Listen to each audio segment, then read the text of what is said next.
Welcome back, horror fans. It's August, and we are here in North Carolina, which is so exciting. We've got another big full episode for you at the end of the month, but Tony and I, since we're visiting, we made sure Chris saw his very first Hammer movie. Yep.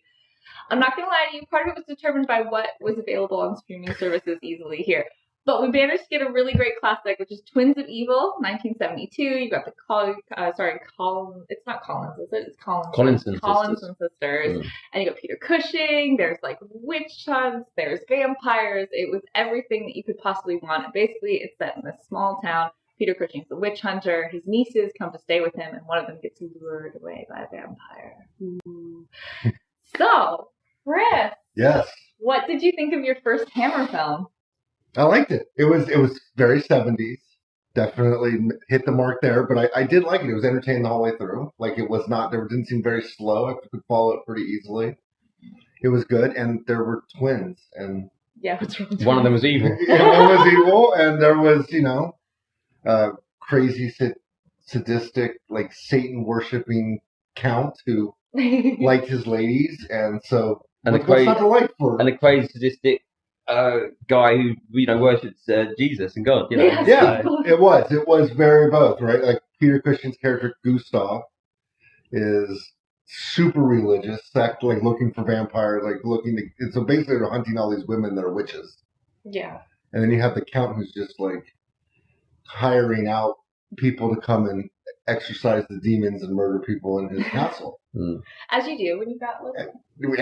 Yeah, I think Hammer was trying really hard in the early 70s to compete with the kind of 70s films. You had to think that next year you'd have Texas Chainsaw Massacre. Year after it got The Exorcist.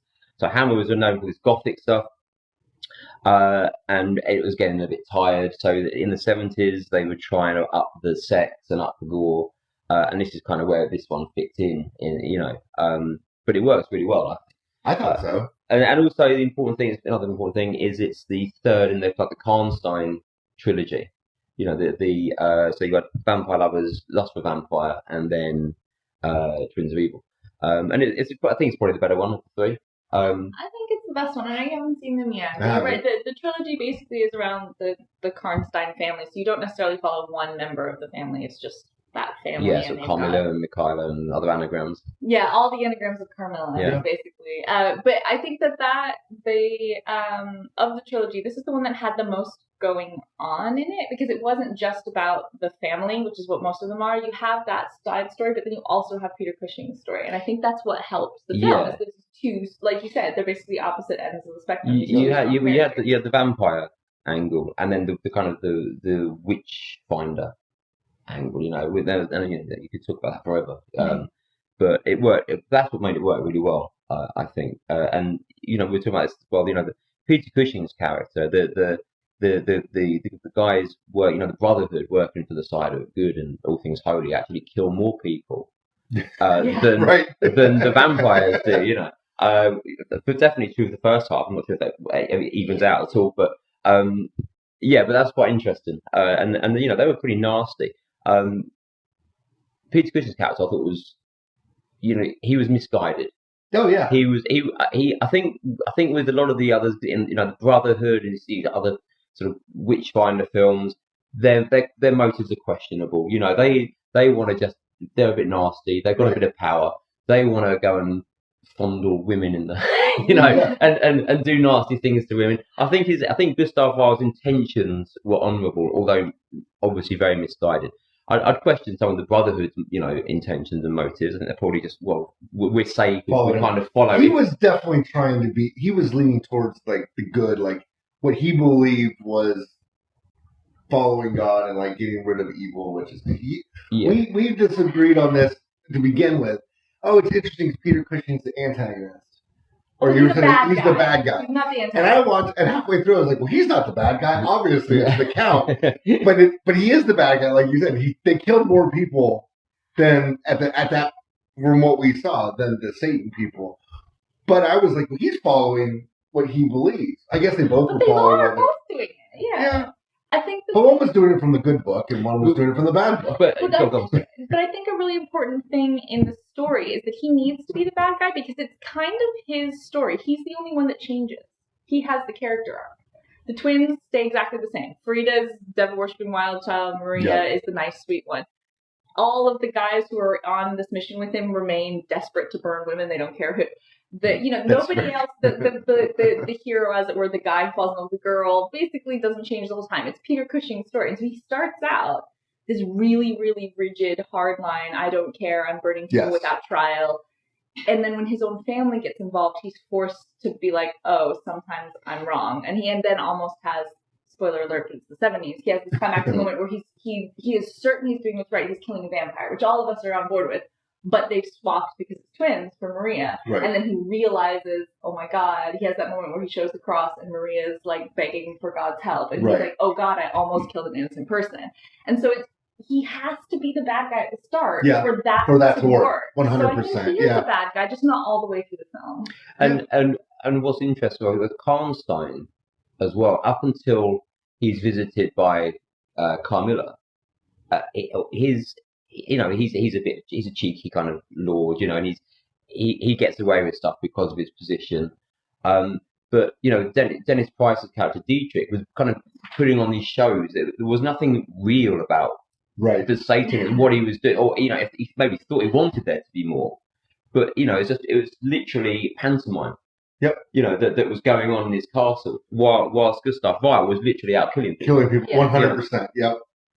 No, it was definitely interesting in that sense. I did find it interesting going with the character arc of he comes into the choir master. I know he's a famous British actor. I don't know the name. What? David Warbeck. Yeah, I mean, definitely well known in he was in Lucia Fulci's The Beyond. The Last Hunter was another of his big ones. Yeah. But he's like the choir master, and then Gustav comes in and is like yelling at him, and he's like, "We're gonna do whatever." And he's like, "No, you're being immoral. Like this isn't right." And then like the next scene is like, "Now they're trying people. We're not just gonna burn them at the stake." Exactly. We're trying people. So like obviously there was that it started there with the character arc of like you can't just do all this, and then it ended with Maria. Because Frida was obviously the hussy of the two. Like she might have been pulled by a Dracula, but I think she was already. Frida was definitely the wild card. She was the free spirit of the two. The wild twin. Yeah. This to me spoke a lot, like the Frida Maria thing in particular, spoke to me a lot of like the history of the times. This is a really Hammer gets crap for not being of their time, not moving forward. That's I think totally wrong, and films like this show that. Satanic Panic was huge in the 70s. Yeah. Everyone was worried about young people being into Satan, and so they have this huge Satanic Panic. Yeah, it's Devil's also, I suppose, as well, and Devil Wears Out. Exactly, and you get that also with Dracula AD 1972. Yeah. So, like, they're trying to be part of this, and they have the young girl who's like, oh, I want to do something more than just sit at home. And so she goes, the only other option in the whole town is Satanism, and this guy. Well, he was like the fun one. Like everybody else was like very like it was like drab. They had their thing, and they get yelled at in the very first scene of like you're not wearing black. It's been only 2 months. Like how dare you? Yeah. So and she was like, no, I'm going to the council. Like that's my way out. He's the fun guy, and I liked that. I liked that it was actually there's a lure there that isn't evil. It's just anything that's different from having to be the quiet little the Maria, the one who's just like, oh, I'm sure that he beats us for our own good. Yeah. I'm so nice. And you're like, oh, okay. Well, no, I mean, I get a lot of stick for this, but I prefer a lot of the 70s Hammer to the earlier stuff. I find some of the earlier stuff, although it's very entertaining, it's very gothic and very grand, I find it a little bit staid, a little bit dull, a little bit dry, some of it. Whereas when they sort of, so later the 60s and then the 70s, stuff starts happening, and it's stuff like Legend of the Seven Golden Vampires, for me it's the best Hammer film. It's bonkers and it's ridiculous, but it's great. Twins of Evil is great. I think they did their output in the 70s. Satanic Rites of Dracula, whoo, one of my favourites. Again gets panned, but I think they're far more interesting. And films, British films like Norman J. Warren, Pete Walker, who were doing this sort of stuff, and then Hammer needed. Like I think, I know what you're saying about Hammer addressing issues of the time, but I still don't think they went far enough. It's still a Hammer film, if you know what I mean. It's still very clearly Hammer. The sets are Hammer, the actors are Hammer, the lighting's Hammer, everything about it didn't do enough to compete with The Exorcist, with Well, with they clearly didn't. Hammer died. Like, I'm not saying it was successful. Yeah, I know. I was just thinking out loud. Because like I say, I really like the 70s Hammer output. Well, I enjoyed it enough where I was like, I'm going to 100%. Like, we were kind of going through Prime and seeing what was available, and there were other Hammer films there, and I will 100% go back and watch those now. Like, it was entertaining to me.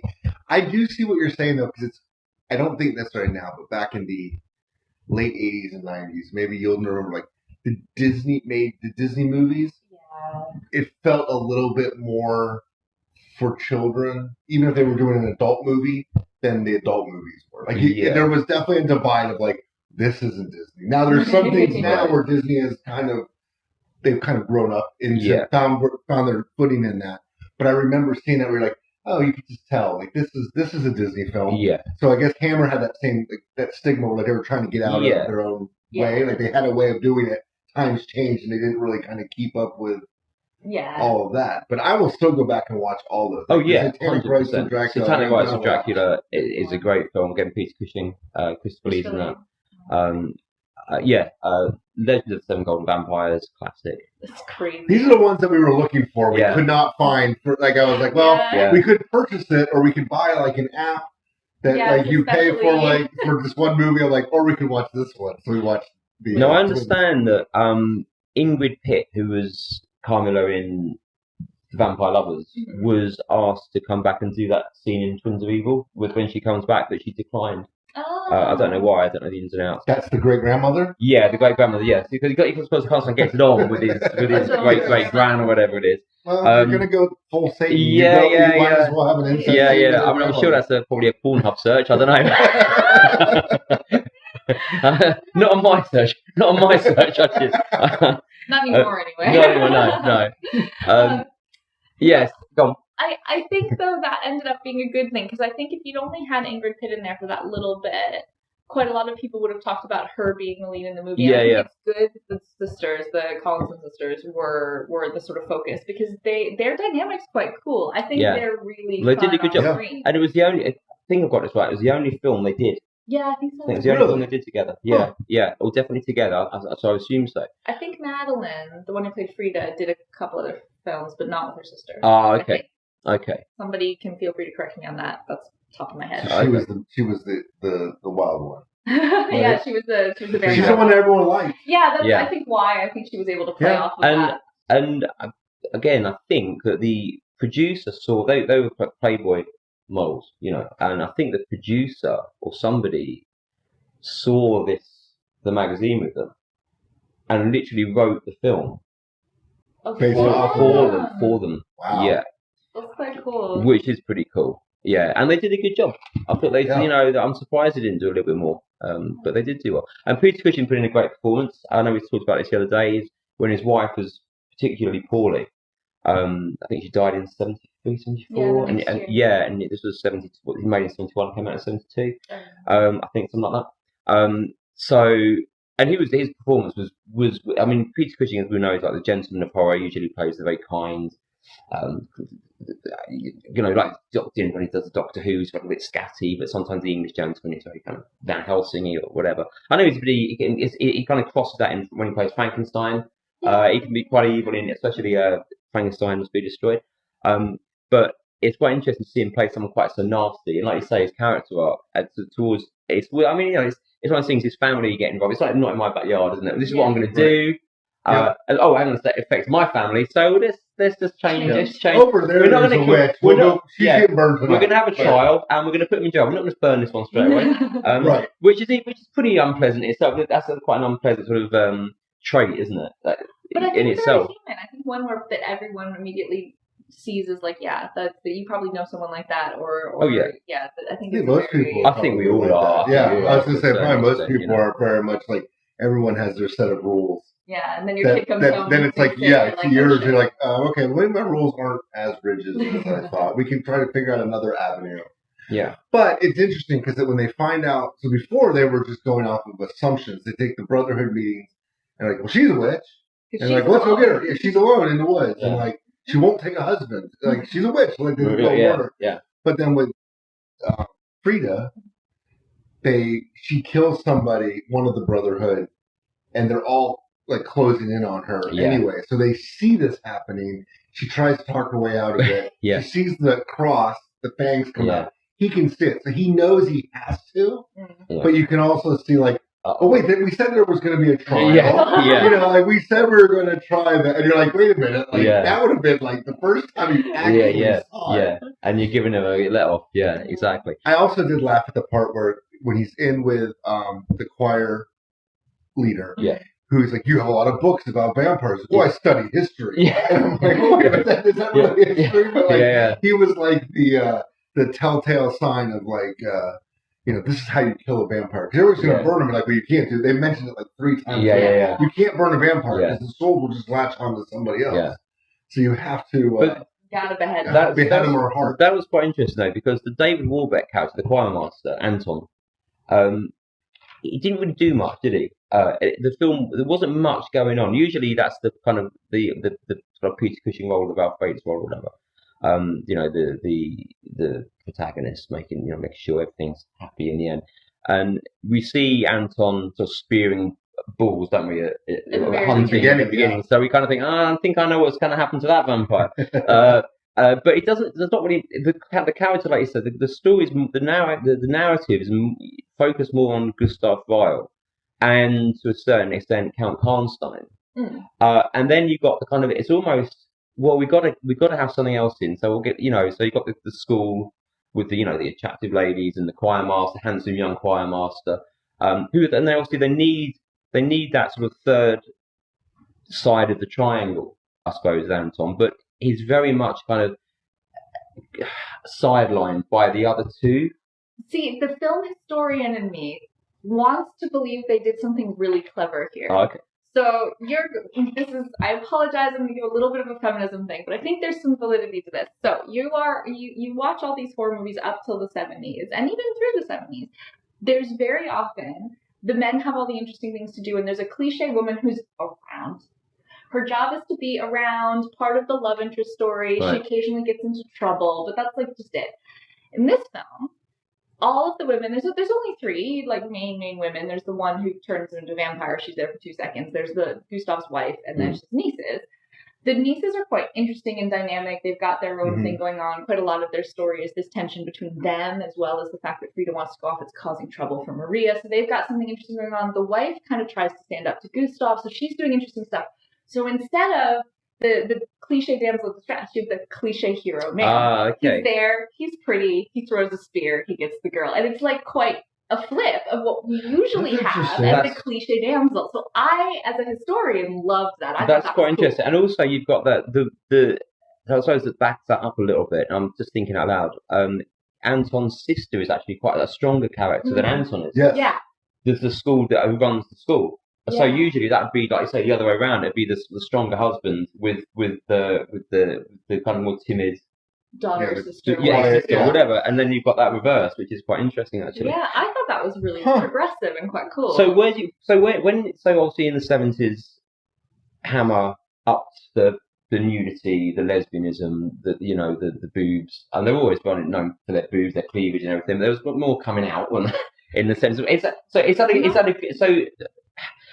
that a obviously, and it was done for a particular reason. It was done to sell tickets. Oh yeah.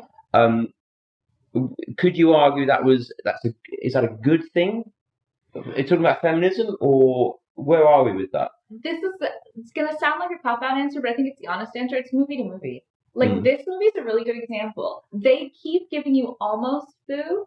And then they've picked a very specific moment where this woman is trying to, she's a vampire, she's trying to kill the guy, and earlier in the film they established that Anton can tell the difference between the twins and he's in love with the wild, exciting twins. She's having to now pretend she's her timid sister. She does this by showing her breasts. Hilarious, right? Not timid sister. But I then thought about it more and I was like, actually it's a really great, this is terrible, sorry to men. That's a great way to distract a guy. If he's gonna be like, I wonder which one you are. Boobies! I don't care. So I think they picked a perfect, like an exact right moment to show them. And I think that's quite cool. That's about it being power. That's about sexuality being power. That's about woman choosing her moment. So I thought this film did it really well. Now, there are some films where it's just like, why did we need a 5-minute pan through the shower in the old lake house? You know, like some films you're just like, you kind of don't know what the point is. Yeah, but I think sometimes, even when it is a really heavily movie, if they're doing it and obviously these actresses hopefully were then okay with it, it's their choice, they're going, yes, I agree with this moment. Well, I mean, a lot of times in films they set it up so it...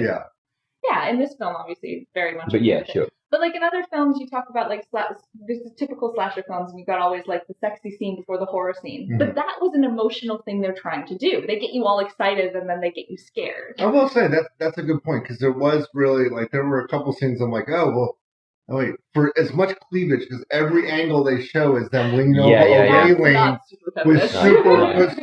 which is fine, but they did wait till that one scene to show everything. Yeah. Everything else, like the story, you could have had them in like pilgrim outfits, buckled up, and still got the same reaction throughout the entire movie. Yeah. So obviously, to me, I was like, oh, it's the 70s. Yeah. Like we're going to show cleavage, you know, like that's what they're going to do. But it makes sense that they did it that way. Now I don't know where that stands on feminism or what, and that's fine. Right. There. I think there's women who feel like it's incredibly feminist to have women controlling their bodies. There's women who feel like it's just another way to exploit. I think we, as podcasts, will not be able to solve that problem. No.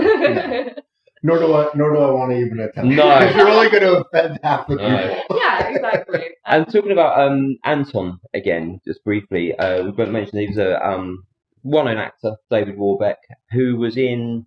So you know, you guys have had our friend Darren Ward on the show. Yeah, David Warbeck was in one of Darren's films, and it is. And actually, just to plug this, if you haven't seen our episode with Darren, he talks about how David Warbeck came to be on the films. It's a really cute story, so pop over to that video when you do. But sorry, go ahead. Yeah, no, that's kind of it, really. Funnily enough, I was actually at the convention with Darren. Well, but I didn't know Darren, but we were at the same place. He first approached David Warbeck, and it was must have been early 90s in Hampstead, the Everyman Cinema. As all-nighter, as a Lucio Fulci all-nighter. Okay. Lucio Fulci was there. We went in sort of, I don't know what time, 7 at night, and we came out 7 in the morning. Like, what's going on? That's kind of fun, though. It was really cool. Yeah. You know, watching Zombie Flesh Eaters, and you know, with Lucio Fulci, that was pretty amazing. Yeah, but So anyway, David Warbeck. Obviously, that's probably best known for The Beyond, the Lucio Fulci film, The Beyond. And then he did, you know, a lot of bits and pieces here and there. Yeah. It was just worth just pointing that out, actually. So where do we put this on the hierarchy? I was thinking we need to rank this. Now I know Tony's obviously the guest, so he doesn't like. But no, we you have guys. Like Skin and Marink is way down, as you know. Yeah, absolutely. We loved. What did we put as our top? Was it Shaun of the Dead? Was that our top? Shaun of the Dead's still one of my favorite all-time movies. There you go. So, I mean, it's great. It's the only movie that I've recommended on the podcast that was entertaining. Oh, that's not true. No, that might be true. No, I think some of the non-London horror movies you suggested, but like, I'm gonna watch Talk to Me or whatever. I think those have been okay. Oh, well, yeah, but the ones that I'm like, this was London and it's in the horror category, and I'm like, oh my god, I gotta watch this for 15 minutes. Great. There was the one in the school that's at the bottom, and like the kids come and torture the. Yeah, it was. I think it's called F, but then it had some other. Yeah. Lime Street. Those are all well below Lime Street down, all down there. Yeah. You know, I'm gonna put. I don't know where I have to think about it a little bit more, but like I enjoyed The Hammer a lot. I don't know, like Night of the Demon. Strangely, is like it's an amazing. The more I sit on it, and I've seen it a couple times now, so I did watch it again, and I'm just like what they did at the time, and like just the storyline and everything. That's up there. Frenzy has risen, where others have dropped, right? So like other movies have like as time goes on, I'm like. No, like I didn't really like that one as much, but I would put Hammer like definitely towards the top. Like this one was because I was entertained the entire time. I'm going to watch more because of that. I love that. It is really good. An interesting comparison maybe would be similar time, but different production company.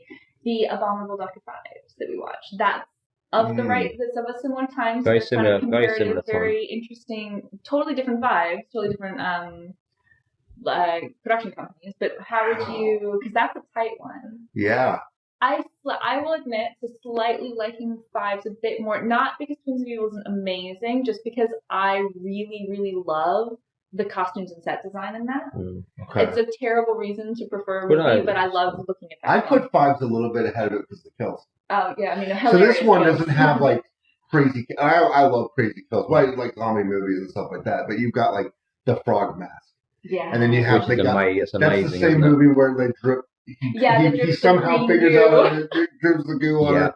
Or the spear that comes through, like... The unicorn for me, that they have to unscrew the guy. That's the best. Yeah. So, like, that's just... But if they're both equally good, I think I put that one a little bit up. We will at some point, we've already talked about this week, we will have a board that we can, like, get a picture of and, like, put these on here. So, we will rank them before you leave back to England while we're in place.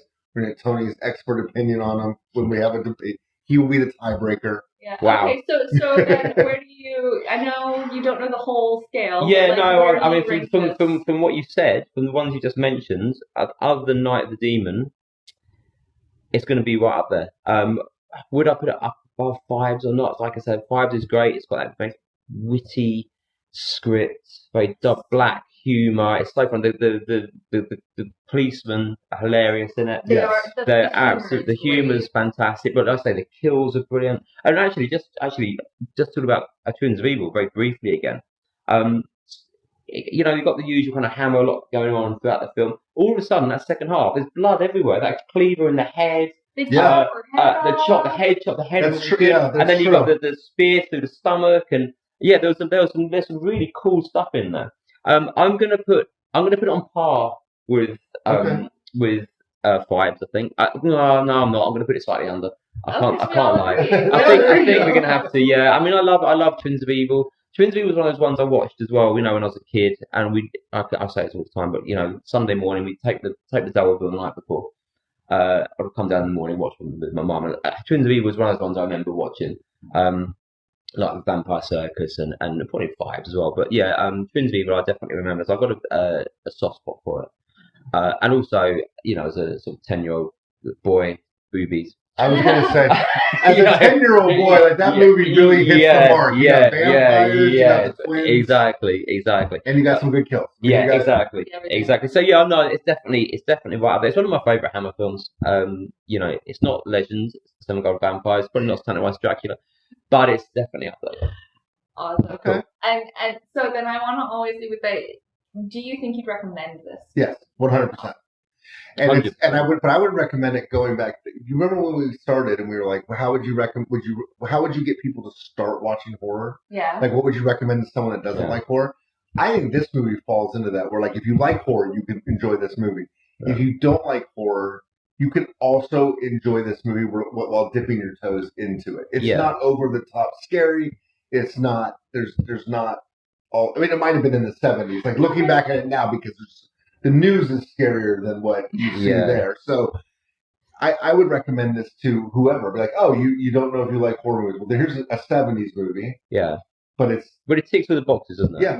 It's got what you want. They had great vampire things. Oh, yeah. Really like that when she gets caught, like it was very cool. So yeah, I would recommend. And it had a bit. I don't know what the budget was, but it looked good. It had some great sets. Yeah. There was a lot of extras. There's the costumes fantastic. I mean, they always are with Hammer, but this one, I think they used some of the same sets in. I think it was Vampire Circus. I'm not sure. But the exterior town set. Yeah. And they look great. I thought there was some fantastic visuals in it. Loved it. And I would recommend it as not just as a horror film, but as a Hammer film as well. As a good example. You'd have probably if you were recommending Hammer films, you'd probably have to have one of the sort of late 50s, early 60s Gothic, maybe Dracula probably. And then you'd probably also want to maybe a mid-60s one like Jekyll and Sister Hyde, something like that maybe. And then something from the 70s period, I would say. One of their Wheatley ones. I do like a Devil Rides Out. Yeah, that's cool. Great. Yeah, that's cool. Yeah, sure. And then one last thing I'll say about this movie is they got to see how I actually watch movies now. So because we're interacting, we're seeing everybody. I'm now recasting, or like this person looks like so and so, and I say it out loud. I'm like, so the Count. If you're watching this now for the first time, the Count is Jimmy Fallon. Like he looks just like Jimmy Fallon, but with a wig. and then the twins look like Millie Bobby Brown Yeah, from the new movie absolutely. Damsels. Why it hit me, not Stranger Things, like No, a little, older. but like the Millie Bobby Brown now. That's her. I wouldn't So have I noticed that. recasted the movie. You were spot on with that. Actually, I hadn't wanna noticed. You were spot on with know that. who you put in Peter Cushing, though. Obviously, no one looks quite like Peter Cushing. No, that's now you're gonna put me on. No one's got those cheekbones. No. And he's so quintessentially old school Britain that you kind of have to find someone who could capture that. You know, I can see doing it. You're gonna completely disagree with me. Okay. But I always go to him for Quint. So like, there's like I know what you're gonna say. Yep. Bill Nighy. Yep. What you mean? Yeah. He's kind of got that. He's kind of got the V-shaped face. He's stoic. Like yes, but I have I have that guy. I have if it was like more of like a mobster role, like it's the guy Richie always puts in with the square glasses. Yeah. Oh, Alan Rich is Alan Rich. Alan Rich, Yeah, he was like a cab driver in American American World. and so like something like that. So Bill Nighy. That's who How I'm gonna funny. go. Yep. How funny. He does have the look. And the thing for me is, though, is maybe I'm wrong. Maybe it's just because I think of Peter Cushing this way, having watched so many movies. Bill Nighy, when he goes sinister, can be sinister. Yeah. Whereas there's something almost cartoony about the way Peter Cushing is sinister. Wait a minute. Don't get me wrong, it was creepy. But Peter there was Cushing kills vampires in this, right? And evil. Bill Nighy dates Anna Wintour, who runs Vogue, who's no one's ever seen without her sunglasses. Oh my god. She could be the head vampirist. This could be real life going on. That's it. Okay, yeah, like I could totally see that. I think in real life they're doing you're the right. twins This is of, twins evil. and then they run Vogue to find the twins. They're just looking. They're They're just just looking seeking for out more Rita and vampires. Maria. This is a good sequel. Actually, yeah, I could totally see that. Now I just can't figure out who to get Anton. Like that's you got to have that. You could, I think you But can he's go not into a hero. Hemsworth. Because you just need somebody who like looks nice The and fourth fair. Hemsworth? One of Harry the fair Styles. Hemsworths. One of the that's the fourth one that hasn't been in any movies. Exactly. He has a little bit of a look, but he's just like I'm gonna race horses in Yeah. Australia. Okay. Yeah. Harry Would Styles. Harry Styles. You go Harry Styles. There you go. He's got- I mean, he's got that sort of so disappointed. drippy face, you know. He's kind of a bit nothingy, isn't he? Like the character. Oh, I'm you so know? happy. I'm so happy my daughter's not in the house at the moment. Oh my god. So, yeah, kind of, you know, very handsome, but kind of nothing much going on. Let's go with it. Yeah, no, that makes I sense. mean, yeah, but then you need also that he's got a little bit of the he's the boar hunter. I couldn't see him. No. So, Styles. No, Dietrich. good point. No, I could. He has to act. He has to pretend at some point. I mean, It's just a spear. He's not really throwing a boar. No, but like I don't think you've seen him. Dietrich is going to be the guy that, and I don't know his name, but he's been in a lot of movies. The one Dennis that Quaid. turns into the rat in Harry Potter. Oh, You know, like the Voldemort's like little like gopher guy. I don't know. They did a film about Turner. He plays Yes. Turner in that film. I know, but I don't know He's actually I a haven't really seen great actor. I just don't know his name, but I know him as Ron Weasley's pet. Oh dear. Until Sirius gets out of prison and they come and find him. But No, so he's a good assistant. Yeah. But I still think our recast would not be as good as Zoo. Like that was, it was great. Like It was I think perfect. everybody was cast It was great perfectly. casting in that, Yeah. actually. That's Really, really really good. good. So the next Hammer I need to watch is Satanic Rites of I Dracula. would say I would go Satanic Rites of Dracula, or I would go Legend of the Seven Golden Vampires. Okay. I think if you're wanting to view more like what people think of when they think of Hammer, Satanic Rites is probably the very classic one. Whereas Legend, they do a bit of kung fu, so it's a little bit different, a little bit like. Ooh, I don't think it's Satanic Rites is what people think of Dracula, because it was one of the update Draculas in modern day. So I would say a classic Dracula would be Dracula Prince of Darkness or Scars of Dracula, maybe. Fair. But I guess I'll just have to watch them all. Watch them all. We'll talk Yeah. about it. We'll get back Yeah. together and we'll be like, oh, where is this rank in Hammer from? yeah, Yeah. but you're right. It has got the good versus It's the evil. classic good versus You know, evil, it's yeah, chaotic, it's exactly. straightforward. Sure. Actually, you find it fun though because their update for Dracula for the 80s is that he's a businessman now. Yeah. Oh, well. So like Yeah. it's very you Greed is good. It was the 80s. Exactly. It was the 80s. So Cool. Awesome. Thank you guys so much for joining us. Thank you, Tony, for being Yes, a guest. Thank you so much for having me. I've thoroughly enjoyed it. Awesome. I've really enjoyed it. I want to do my own podcast. No. And of course, let us know on Facebook, on YouTube, Yes. what you think of these movies. Which of the two films should Chris watch? Is Legends of the Seven Golden Vampires or Satanic Rites? Or do you think we're crazy and this is totally different? You know, we're gonna put up something on Facebook. We'll put it on Facebook and we'll have people vote on it. Because I know Perfect. people have watched Love that. these, and we'll do other, and then we'll do I can't remember. It's the seven Legends of Seven Gold Vampires. Yes, I'll get the right names. We'll put them up there, and we'll let people vote on which ones they need to watch next. Perfect. So vote in the meantime, and we'll see you at the end of the month. We've got a special episode because Tony's here, and he was our very, very first interview here on London Horror Movie Club. Yep. We have a half and half episode where we've watched a brand new movie. It's called In a Violent Nature, and then we'll also catch up with what Tony's been doing since the podcast, the films we talked about when he was last on there, the new ones he's doing. It'll be great fun. We'll see you then. Thank you. Bye. Bye.